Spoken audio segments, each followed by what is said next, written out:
Dan tadi ya kawan ya, kita sudah ikuti bersama yang namanya inspirasi bisnis, banyak hal, banyak insight yang bisa kita peroleh.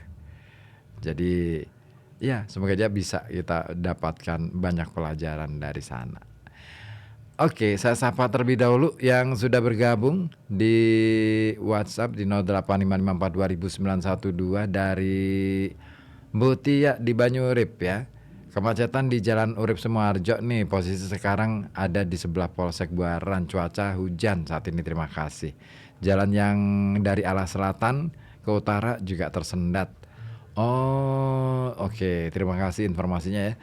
Jadi bagi Anda kawan yang mungkin sedang melintas di kawasan Pekalongan ya, kalau bisa hindari di titik-titik potensi kemacetan seperti di daerah Jalan Urip Sumoharjo di sebelah Pasar Buaran ya. Di sebelah ini Polsek Buaran. Ya, ini masih rame kondisinya.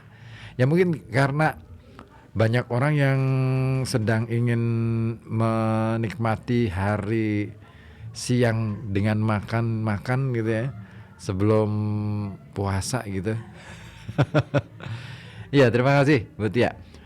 Dari Adikulu juga diinformasikan di daerah Kajen tadi sudah kepalang hujan ya. Sudah turun hujan itu dari sejak jam berapa tadi Mas Adikulu ini kirim WA di mana? Di sini ya. Nah ini dia WA-nya, oh dari jam 1 tadi ya, jam 13:09 sudah apa ini uruk-uruk katanya. Oke, terima kasih ya Mas Adi di Karanganyar Hulu. Nah ditunggu juga informasi Anda. Anda bisa menyampaikannya melalui saluran telepon 02854244474 ataupun melalui WhatsApp di 08554200912. Oke. Nah, saya punya satu cerita untuk Anda nih kali ini. Kalau kita mau ngomongin soal bisnis, apa sih bisnis yang paling menjanjikan? Sebenarnya bukan soal bisnis apanya, tapi lebih pada bagaimana kitanya sih sebenarnya ya. Iya, kalau tadi disampaikan Bu Rosa, ya gitu-gitu. Nah, salah satu bisnis yang cukup prospek itu adalah minyak. Nah, ada satu cerita tentang Raja Minyak Indonesia yang pertama, dan dia ini berhasil menguasai kilang minyak di daerah Sumatera. Siapa dia? Nah, pengen tahu?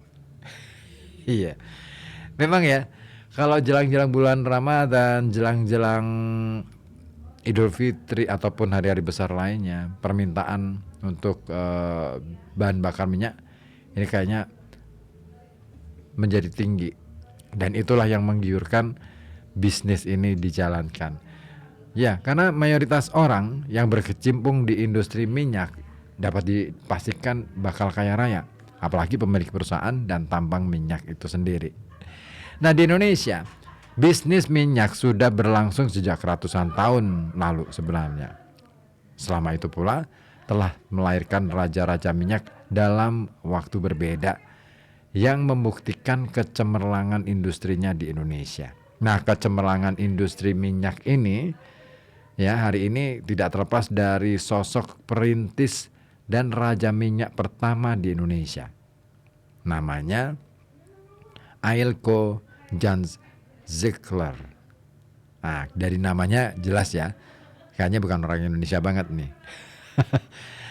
Ailco ini memulai bisnis industri pertambangan minyak dan membuka mata banyak orang di Indonesia pada waktu itu soal besarnya potensi minyak yang ada di Indonesia.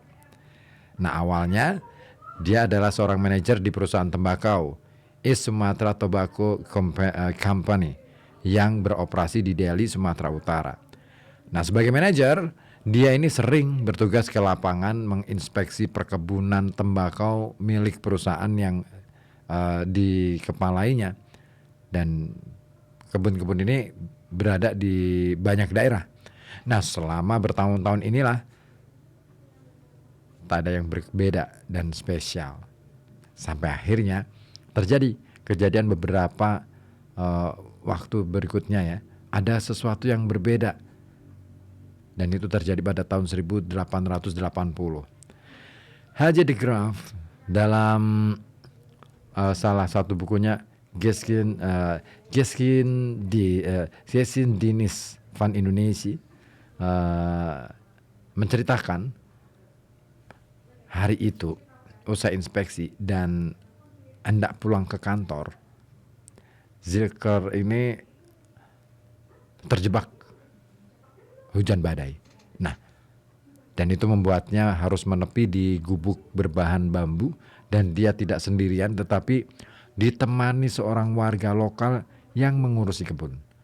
Nah, setelah menunggu lama, hujan ini terus berhenti hingga siang berganti malam.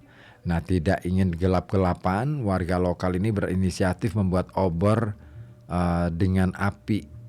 Nah, dan caranya ini mengambil tanah liat dari kubangan dekat gubuk, lalu menyalakannya sampai jadi api. Oh, jadi pakai tanah ya obornya. Nah, melihat proses tersebut, Zilker ini heran, sebab baru kali itu ada orang menyalakan api berbahan dasar tanah. Nah, beranjak dari rasa penasaran itu atas yang kejadian yang tidak sengaja itu, Zilker kemudian rela berjalan jauh ke tempat yang sama keesokan harinya. Dia mencari tanah yang dimaksud dan ternyata bukan tanah biasa. Nah, tercium menyengat aroma minyak di situ. Warga Belanda itu menduga ada kandungan minyak di dalamnya, dan dia pun membawa sampel tanah ke Batavia untuk diteliti. Nah, singkat cerita ini kawan, dugaan Zilker benar. Hasil laboratorium menyebutkan bahwa tanah di situ ya yang digunakan untuk obor itu tadi ada kandungan minyak di kubangan tanahnya, dan sejak saat itu dia ingin fokus berbisnis minyak. Nah, lain lagi dalam tulisan dalam sebuah buku judulnya History of the Royal Dutch Volume 1 yang terbit pada tahun 1953, diketahui bahwa temuan Zilker ini bukan penemuan minyak pertama di Indonesia. Sebelumnya, minyak sudah ditemukan oleh beberapa orang, hanya saja mereka tidak melihat minyak sebagai komoditas primadona, sebab masih kalah dengan hasil kebun dan pertanian. Alhasil, emas hitam dicuekin begitu saja.